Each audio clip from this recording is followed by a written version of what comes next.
Welcome everyone. Today we are diving into one of the most powerful and memory efficient features of Python, which is generators. This is a very commonly asked topic in Python interviews. So, by the end of this session, you should have a clear and confident understanding of what generators are, how they work, and when to use them. Let's get started. Understanding generators in Python. So what exactly is a generator in Python?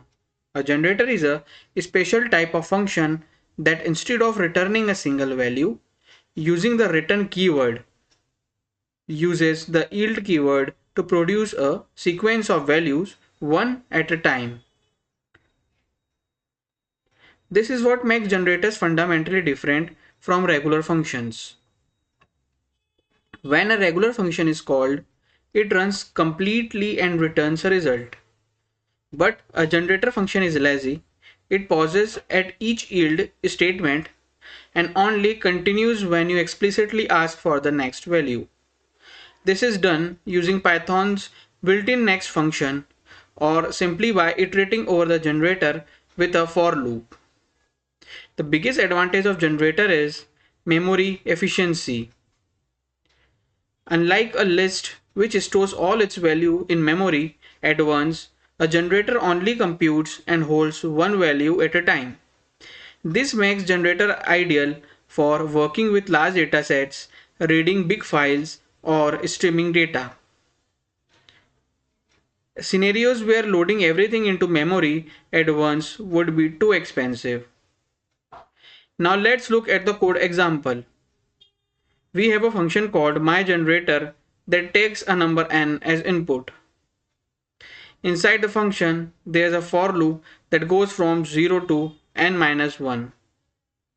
And instead of collecting those values into a list, it yields each one. When we create gen equal to myGenerator 5, nothing is computed yet. The generator is just ready and waiting. As soon as we iterate over it with a for loop,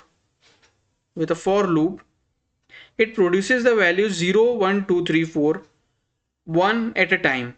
The output confirms this. We see 0 through 4 printed sequentially.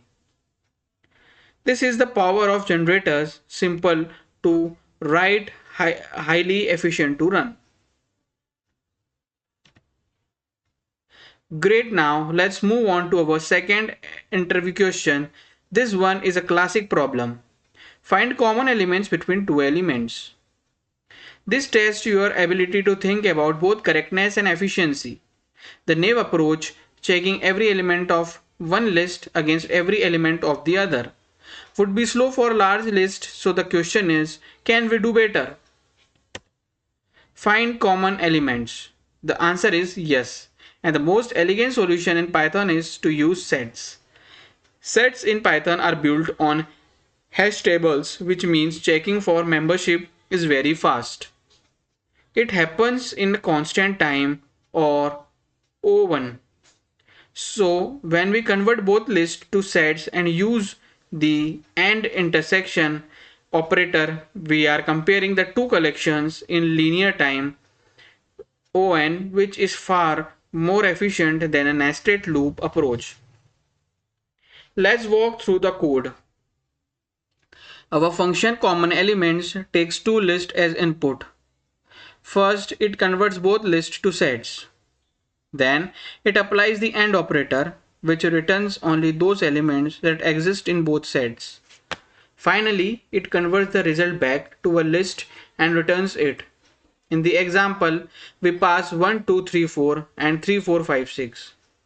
The common elements are 3 and 4, so the output is 3, 4. This is a clean, readable and efficient solution, exactly the kind of code that impresses interviewers. One thing to keep in mind, since sets are unordered, the output list may not always appear in sorted order, but all common elements will always be present. Thank you.